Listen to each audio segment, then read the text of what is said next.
स्वामी हैं, जलवायु अग्नि पृथ्वी आकाश के स्वामी हैं आप। भूतनाथ का मतलब ये नहीं है कि भूतों और प्रेतों के स्वामी हैं। भूतनाथ का मतलब है वो पंचभूतों के, हम सब पंच तत्व के पुतले हैं। भगवान भोलेनाथ उन पंच तत्वों के स्वामी हैं। हाथ में त्रिशूल रखते हैं, त्रैताप हरता हैं। दैहिक, दैविक, भौतिक सब तापों के हरने वाले त्रिशूल के धारी भगवान भोलेनाथ सारे जगत के गुरु हैं। उनका मास चल रहा है। मैंने कहा तुम त्रिभुवन गुरु, तीनों भुवनों के, पाताल के, धरती के, आकाश के, पांचों भूतों के गुरु हैं आप भगवान भोलेनाथ। वंदे बोधमयम नित्यम। किसी से पूछो कि तुम्हारे जीवन का लक्ष्य क्या है, तो कहेगा बहुत अगर विद्वान है, धर्म अर्थ काम मोक्ष, अंतिम चरम लक्ष्य मोक्ष है, परमात्मा की प्राप्ति है, निर्वाण की प्राप्ति है, ज्योति में ज्योत का समाना है। और उस सब को पाने के लिए, वहां तक पहुंचने के लिए, वहां तक जाने के लिए कौन मार्गदर्शन करेगा? तुम त्रिभुवन गुरु, वंदे बोधमयम नित्यम। कैसे हैं भगवान भोलेनाथ? बोले बोधमयम, ज्ञान की चरम पराकाष्ठा हैं भगवान भोलेनाथ, योगीराज हैं। वंदे बोधमयम नित्यम गुरु शंकर रूपिणम। गोस्वामी जी महाराज मानस की वंदना में लिखते हैं वंदे बोधमयम नित्यम गुरु शंकर रूपिणम। कैसे शंकर? याभ्याम विना, जिनके बिना, याभ्याम विना न पश्यन्ति, नहीं देख सकते। जिसको तुम देखना चाहते हो, जिसको मिलना चाहते हो, जिसके पास जाना चाहते हो, जो सच्चिदानंद स्वरूप है, उस परमात्मा को नहीं मिल सकते। सच्चिदानंद रूपाय, वो सत्यचित्त आनंद परमात्मा को तब तक नहीं मिल सकते। वंदे बोधमयम नित्यम, वंदे शंकर रूपिणम, वंदे बोधमयम नित्यम गुरु शंकर रूपिणम।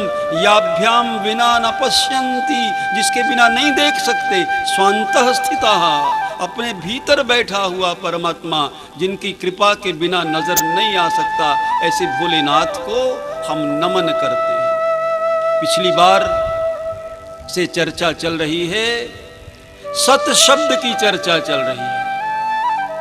सतगुरु, सतनाम, सत्संग, सचखंड, चारों में सत है। वो सत क्या है?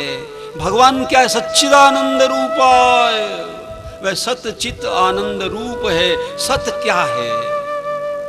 बाबा नानक ने कहा, गुरु अर्जुन देव जी महाराज ने कहा, आद सच। इसकी व्याख्या चल रही पिछली बार। वो सत है क्या? सत रहता है, सत होता है, सत है, लेकिन झूठ बनाना पड़ता है। झूठ को हम बनाते हैं। झूठ को बनाने के लिए बहुत विद्या चाहिए, व्यवसाय चाहिए, तरीका चाहिए, सोच चाहिए और बहुत बार ज्ञान भी चाहिए। झूठ बनाना सच होता है, उसको बनाने की जरूरत नहीं होती। झूठ तुम्हें बनाना पड़ता है, बहाना बनाना पड़ता है, सच्चाई तो कहनी पड़ती है। और सच क्या करता है? हम झूठ को बनाते हैं और सच क्या करता है? बोले सच हमको बनाता है। झूठ को हम बनाते हैं, सच हमें बनाता है। जो हमें बनाता है वो सच होता है। इसीलिए सत्य के साथ एक शब्द जुड़ा, जो मैंने कहा आपको बहुत गड़बड़ लगता है, आपको राम नाम सत है। चलिए इससे थोड़ा सा आगे बढ़ते हैं, एक कथा करते हैं।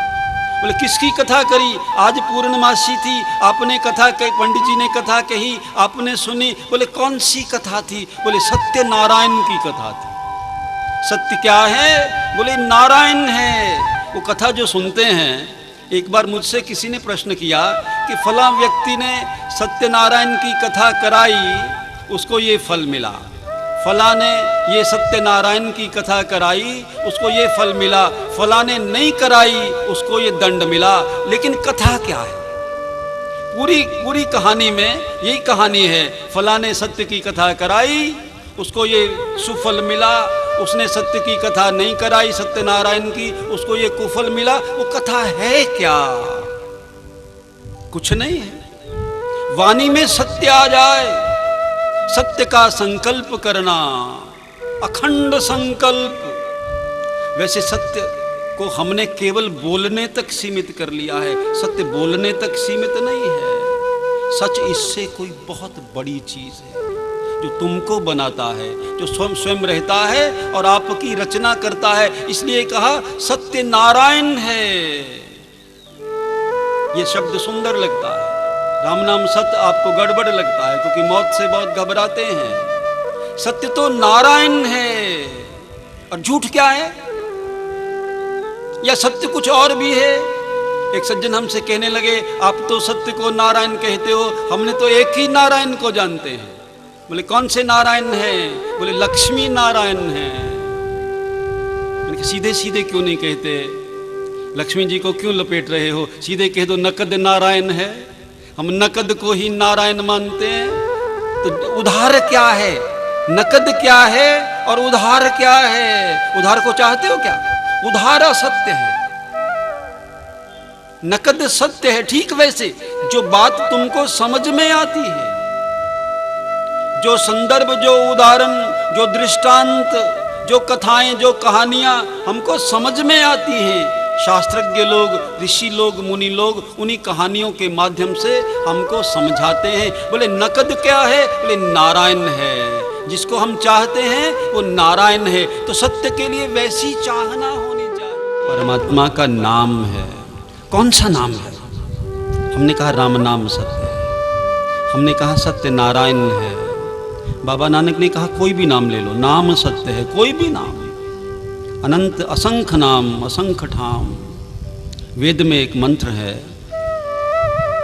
कि परमात्मा का कोई नाम नहीं, परमात्मा का कोई नाम नहीं है। तो आर्य समाज के विद्वान इसका अर्थ करते परमात्मा का कोई नाम नहीं है, और सनातन धर्म के विद्वान इसका अर्थ करते हैं सारे नाम उसी के हैं, कोई उसका खास नाम नहीं है। तुम जिस भी नाम से चाहो उस परमात्मा को बुला सकते हो, उसको याद कर सकते हो। एक बात और समझ लो, जिस धर्म में, जिस मत में, जिस विचारधारा में आप सब विश्वास रखते हो, उसका नाम क्या है जानते हो? कुछ लोग उसको कहेंगे वैदिक विचारधारा। तो वैदिक विचारधारा का मतलब क्या है? विद से संबंधित है, जो ज्ञान से संबंधित है। वो कौन सा ज्ञान है? वो अनादि अनंत अखंड अछेद ज्ञान। चलिए उससे थोड़ा सा आगे आ जाएं। वैदिक फिर एक नाम हो जाएगा, पुस्तक को आप समझ लोगे। सत्य, मूर्ति पूजक हैं आप, पौराणिक हैं आप, तो आपके मत मजहब का नाम है, बोले सत्य सनातन धर्म। बोले सत्य है, सनातन है, जो सत्य भी है, सनातन भी है, वह आपका धर्म है। जो सत्य नहीं है, जो सनातन नहीं है, वो आपका धर्म नहीं है। तो जो भी सत्य है, भले वो राम नाम सत्य है, भले सत्य नारायण सत्य है, भले वो सत्य नाम सत्य है, भले वो नकद सत्य है, उधार तो फिर झूठ है, उधार तो कोई चाहता नहीं है। खैर, उसके साथ दूसरा शब्द है। सत्य पे बोलेंगे तो ये पांचों मंगलवार निकल जाएंगे। दूसरा शब्द है गुरु शब्द। गुरु शब्द का अर्थ क्या होता है? भाषा के विद्वान, शब्दकोश को जानने वाले, एक शब्द विज्ञान को जानने वाले, क्योंकि आज धर्म की बात कोई नहीं मानता, विधि विधान की बात कोई नहीं मानता, विज्ञान की बात। हालांकि विज्ञान का भी अर्थ होता है विशेष विज्ञान, विशेष ज्ञान। तो विज्ञान क्या कहता है? न्यूटन क्या कहता है? न्यूटन ने एक सिद्धांत बनाया। उसने सेब को गिरते हुए देखा। ये सेब क्यों गिरा? उसने एक सिद्धांत बताया। और भी सिद्धांत हैं उसके, मैं एक सिद्धांत की बात कर रहा हूं। उस सिद्धांत का नाम है ग्रेविटेशन, गुरुत्वाकर्षण। गुरुत्वाकर्षण, गुरुत्वाकर्षण। विज्ञान के छात्र जानते हैं इसका अर्थ क्या होता है। धरती आपको अपने ध्रुव की ओर खींचती है, आकर्षित करती। एक शब्द और सुंदर, न्यूटन की बात आई है तो आपसे कर लें। एक शब्द इस्तेमाल होता है हमारे यहाँ पंजाब के भीतर कि गुरु के बिना गति नहीं है। तो गुरु क्या है ये समझने के साथ साथ ये समझना भी जरूरी है कि गति क्या होती है और गति कैसे होती है, गति किसको कहते हैं।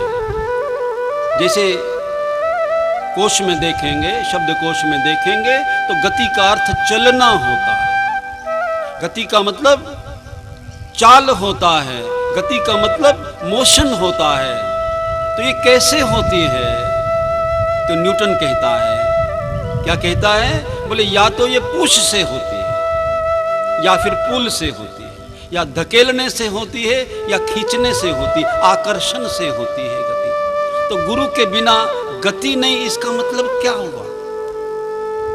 गति किधर को हो सकती है? गति के साथ हिंदी भाषा में एक बड़ा सुंदर अप्रिय शब्द है दुर्गति, सदगति, दुर्गति, गति। गति तो कॉमन है, गति आगे भी हो सकती, गति पीछे भी हो सकती, गति दुर्गति भी हो सकती, गति सदगति भी हो सकती। जैसे गंध शब्द है, गंध सुगंध भी हो सकती है, गंध दुर्गंध भी हो सकती है। गंध तो गंध होती है। तो गंध के आगे सु लगा तो सुंदर बन गया, दुर लगा उपसर्ग लगा तो असुंदर बन गया, भद्दा बन गया, भोदा बन गया। ठीक वैसे गति के आगे सद लग गया, सदगति हो गई, दुर लग गया, दुर्गति हो गई। तुमको किधर जाना है? गुरु के साथ जो गति होती है वो कौन सी गति है, वो किधर को जाती है, उसकी दिशा कौन सी है, वो हमें कहाँ ले जाएगी, हम कहाँ बैठे हैं?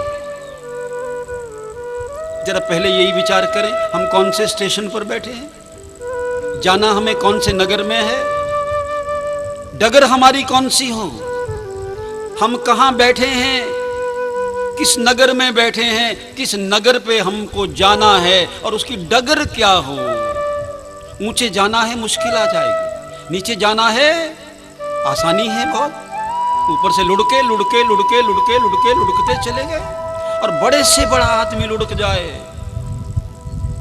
भर्तृहरि ने एक बहुत सुंदर श्लोक कहा है, मुझे विस्मृत हो रहा है। गंगा जी आकाश से गिरी, कहाँ आई? शंकर जी की जटाओं में। शंकर जी की जटाओं से आई तो कहाँ आई? बोले कैलाश पे। कैलाश से कहाँ आई? गोमुख में। गोमुख से कहाँ आई? हिमालय की ऊंची स्थितियों में। वहाँ से ऋषिकेश, हरिद्वार, कानपुर, न जाने कहाँ कहाँ होते हो, कहाँ मिल गई जाकर के? खारी हो गई। जब पतन शुरू होता है, जब दुर्गति शुरू होती है, ऐसे ही होती है। कौन बचाएगा हमको?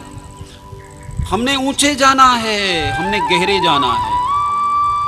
ऊंचे जाने के लिए क्या कहा? पंजाब में इसके लिए बहुत सुंदर शब्द, उसके डगर क्या है, बहुत सुंदर शब्द इस्तेमाल किया। बोले पंथ, रास्ता। रास्ता कौन सा हो और बताएगा कौन? मार्ग कौन सा हो, बताएगा कौन, समझाएगा कौन? रास्ते में अंधा, आंधी, झंझावात आ जाएंगे, किसकी ओट में बैठेंगे हम? ये बहुत बड़े सवाल। तो गुरु शब्द, गति शब्द, गुरु क्या होता है? भाषा में, शब्द शास्त्र में, कोश में गुरु का अर्थ होता है बड़ा, गुरु का अर्थ होता है भारी, बहुत। और जो भारी होता है, मैं पिछली बार भी कह रहा था, उसका एक गुण होता है, वो जल्दी से उड़ता नहीं है, उसमें अपना एक संबल होता है, वो दूसरे को भी बचा लेता है। कोई उसको पकड़ ले, चलते चलते नदी की धारा में कोई बहने लगे, कोई चट्टान आ गई, पकड़ लिया, बच गया जाने वाला भी। वो स्थिर बैठा है, वो स्थित प्रज्ञ है, उसकी मेधा, उसकी प्रज्ञा, उसकी बुद्धि स्थिर है। हमारी बुद्धि चंचल है, उसको रोके कौन? यहां से गुरु की भूमिका शुरू होती है। अज्ञानतिमिरांधस्य, बहुत सुंदर सुंदर श्लोक गुरु गीता में, पद्म पुराण में कहे, शास्त्रों में। अज्ञानतिमिरांधस्य, अज्ञान का अंधेरा है, अज्ञान तिमिर। हमें बुलेका है कि आंखें देखती हैं, आज अंधकार हो जाए, वही आंखें, कुछ नहीं दिखेगा। प्रकाश कहाँ रहता है, प्रकाश कहाँ होता है। आप जिन 7 रंगों को देखते हैं, आप कहेंगे आज तो आप विज्ञान की बात नहीं करने लगे, जिन 7 रंगों को देखते हैं, जिन सतरंगी बहुरंगी दुनिया को देखते हैं, वो 7 रंग भी कहाँ से आए हैं। कहते सफेद रंग में सब रंग होते हैं, इंद्रधनुष बन, ये दुनिया भी उसी के रंगों की है। जब तक हम दुनिया को कब तक देख सकते हैं, दुनिया का कब तक निर्वाह कर सकते हैं, दुनिया से कब तक निभाह सकते हैं, दुनिया में कब तक रह सकते हैं। 1 मिनट में वो निकल जाए तो क्या हो जाएगा। वो जो सत्य है, जिसकी सत्ता है, जो है, वो निकल गया तो चुकलो हुई कड्डो। पंजाबी भाषा में कहते कदों कदों कड्डना चाहिए नू घरों बाहर। अरे इसने घर बनाया था, तुम कड्डने की बात कर रहे हो। सत्य जब निकल जाएगा, एक गाली के अर्थ में शब्द प्रयोग में आता है, करना नहीं चाहिए, मैं वैसे बता रहा हूं, बोला नहीं करो कभी शब्द को। किसी को बहुत बद्दुआ देनी हो, किसी को बहुत बुरा कहना हो, तो उसको क्या कहते, तेरा सत्यानाश हो जाए। जिस दिन सत्य का नाश हो जाएगा उस दिन कुछ नहीं बचेगा। इसलिए सत्य को संभाल करके रखो, आस्था को संभाल करके रखो, विश्वास को संभाल करके रखो। और वो सत्य कहाँ रहता है, सत्य की बहुत व्याख्याएं हो सकती हैं। तो सतगुरु अज्ञान तिमिरांधस्य, अज्ञान का अंधेरा है। आंखें हैं, वैसे तो आंखें बंद कर लो, कुछ दिखेगा क्या। आंखें तो कहीं नहीं गई। आंखों को दिखाने के लिए प्रकाश की भूमिका है। प्रकाश नहीं हो आंखें नहीं देख सकती। और आंखें भी हो, प्रकाश भी हो, मंजिल भी पता हो, चले नहीं तो कौन चलाएगा। आंखें भी खुली हो, प्रकाश भी हो, आंखें भी खुली हो, मंजिल भी पता हो, तो कौन चलाएगा, रास्ता कौन बताएगा। पंथ गुरु सुआ जही पंथ दिखावा। गुरु तो ऐसा मार्गदर्शक है, सुआ तोता को कहते हैं। तो सुखदेव जी महाराज कैसे हैं पुराणों की रचना, गुरु सुआ जही पंथ दिखावा, बिनु गुरु ज्ञान को निर्गुण पावा। उस निर्गुण तत्व को, उस सत्य तत्व को, गुरु व्यक्ति नहीं होता है। इसलिए वंदे बोधमयम नित्यम गुरु शंकर रूपिणम। गुरु जी ने इनकार कर दिया, मैं तुम्हें नहीं सिखाऊंगा। आपके चंडीगढ़ के पास एकलव्य, गुरुजी ने कहा मैं तुम्हें नहीं सिखाऊंगा, मैं तो राजपुत्रों को सिखाता हूं, मैं तो केवल क्षत्रियों को सिखाता हूं, मैं तुम्हें नहीं सिखाऊंगा। उसने मूर्ति बना करके सीख लिया। और जब मूर्ति बना करके सीख लिया तो अंगूठा कटवाने के लिए आ गए। एक और गुरुजी बैठे हैं वहां पर, जो कहते मैं केवल ब्राह्मणों को सिखाऊंगा, दूसरों को नहीं सिखाऊंगा। उससे भी सीखने वाले ने सीख लिया। गुरु व्यक्ति नहीं है, गुरु तो तत्व होता है। इसलिए रोज गाते हो जय जय जय हनुमान गोसाई। हनुमान जी महाराज आप गुरु हैं। वंदे बोधमयम नित्यम गुरु शंकर रूपिणम, यमाश्रितो हि वक्रोपि चंद्रः सर्वत्र वंदे।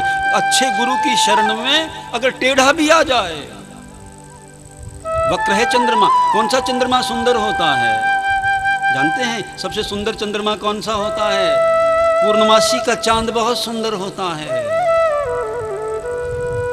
भारतवर्ष में पूर्णमासी के चांद की बड़ी महिमा है। एक और चांद है मुसलमानों में, अरब में एक और चांद की बड़ी महिमा है, जिसको 14वीं का चांद कहते हैं। 14वीं का चांद इस्लाम में, पूर्णिमा का चांद भारतीय मतमतांतरों में, चाहे वो जितने मतमतांतर हैं, हमारे यहाँ पूर्ण कहाँ स्नान चले, बोले मत्स्या के स्नान पे चले या फिर पुण्या के स्नान पे चले, तो पूर्णमासी का चांद और 14 का चांद, इन दोनों चांद से एक चांद और बड़ा महत्वपूर्ण हो गया। जानते कौन सा चांद है वो? दूज का चांद। टेढ़ा है, यमाश्रितो ही वक्रोपि। किस दिन से महत्वपूर्ण हो गया दूज का चांद? जिस दिन से भगवान भोलेनाथ ने उसको अपने मस्तक पर धारण कर लिया। बहुत महत्वपूर्ण हो गया दूज का चांद। दूज का चांद नहीं देखा तो फिर 14 दिन ही नहीं देखा है। इतना सुंदर है दूज का चांद। तो खैर किस लिए? वंदे बोधमयम नित्यम गुरु शंकर रूपिणम, यमाश्रितो ही वक्रोपि चंद्रमा सर्वत्र वंदते। सर्वत्र वंदित होता है, पूजित होता है चांद भगवान शंकर की शरण में आकर के, सदगुरु की शरण में आकर के, श्रेष्ठ पुरुष की। और शंकर जी की विशेषता क्या? बहुत कुछ किया शंकर जी ने। अवधरदानी है, भोलेनाथ हैं, महामृत्युंजय हैं, वैद्यनाथ हैं। और ओम शब्द जिसका उच्चारण करते हैं आप ओम, ये ओमनाद भगवान के डमरू से निकला है। ऐसे महत्वपूर्ण भगवान भोलेनाथ, उनका ये पावन शिवरात्रि है। तो गुरु या अज्ञानतिमिरांधस्य, उसके पास क्या है? गुरु के पास क्या है? क्या क्या दिखाता है वो तुम्हें मंजिल पर ले जाता है, लक्ष्य का बोध कराता है, क्या कराता है, क्या है? साधो सो सतगुरु मोहे भावे, बाबा कबीर कहते हैं। सतनाम का भर भर प्याला आप पीवे मोहे पियावे। काम क्या है उसका? उसका बिजनेस क्या है? क्या काम करता है? पर्दा दूर करे आंखन का। आंखों पे पर्दा पड़ा हुआ है कि क्या पर्दा पड़ा हुआ है? जो हमें क्या, जीव कैसा है? ईश्वर अंश, ये परमात्मा का अंश है। ये आत्मा साक्षात परमात्मा का रूप है। ईश्वर अंश, जीव अविनाशी, चेतन अमल, सहज सुख राशि, सो माया बस बंध्यो गोसाई, और बंध्यो कीट मरकट की नाई। उसकी स्थिति का भास कराने वाला। जैसे मैंने कहा, हम कहाँ हैं, कहाँ हमको जाना है, रास्ता उसका क्या है, और रास्ते पर जाने का साधन क्या है? बोले साधन क्या है? उस रास्ते पर कौन सी ट्रांसपोर्ट चलती है? समुद्र है, शास्त्रों ने कहा समुद्र का रास्ता है, बड़ा कठिन है। धरती पर रहने वाला जीव समुद्र पे कैसे चलेगा? आकाश में कैसे उड़ेगा? गज को पकड़ लिया ग्राह ने, हमें पकड़ लिया काम क्रोध लोभ मोह अहंकार ने। गजेंद्र मोक्ष की कथा भागवत में आती है। गजेंद्र को पकड़ लिया ग्राह ने, पांव पकड़ लिया। हाथी ने बहुत कोशिश की, बहुत जोर लगाया, हाथी ने, हथनियों ने, संगियों ने, साथियों ने, पर नहीं निकल पाया। क्यों नहीं निकल पाया? क्योंकि जल के भीतर मगरमच्छ से लड़ना बहुत मुश्किल है। समुद्र के भीतर जल जीव से लड़ना बहुत मुश्किल है। स्थल के ऊपर मगरमच्छ जमीन पे आ जाए, आप मुकाबला कर लोगे। स्थल के शेर से लड़ना मुश्किल है जमीन के ऊपर, क्योंकि शेर स्थल का जीव है। आकाश के ऊपर बाज से लड़ना मुश्किल है। जो जहां का होता है, हम यहाँ के हैं नहीं, यहाँ आए हुए हैं। और जो जहां का होता नहीं है, अपने घर में तो बिल्ली भी शेर होती है, और दूसरे के घर में शेर भी बिल्ली की तरह दुबक जाता है।